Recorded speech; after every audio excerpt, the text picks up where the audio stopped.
Jalot nyadengwene tuke hadhula lig madung mar wakeni pachoka Vihiga Queens ong'ado otiko mar finals e tuke mag FKF Women's Cup Banglo Club mar Bungoma Queens gondario kumachiele nus finals manobagi alap Mamumias Complex.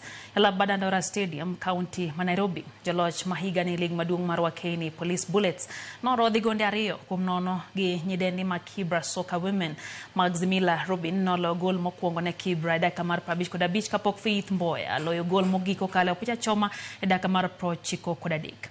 Kibra Soccer Ladies biurakore club mar Vihiga Queens e finals nying manyien biro bede okombeno tok joloch nyadidek Ulinzi Starlets thicho oko e tielo mar quarter finals.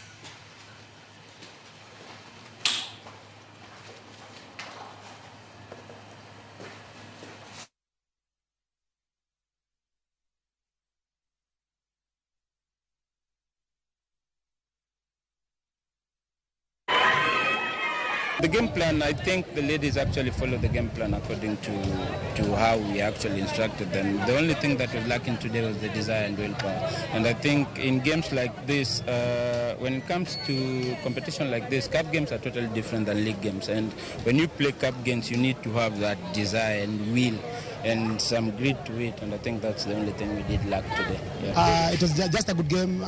We prepared well. As we promised, we're supposed to be the champion of the cup.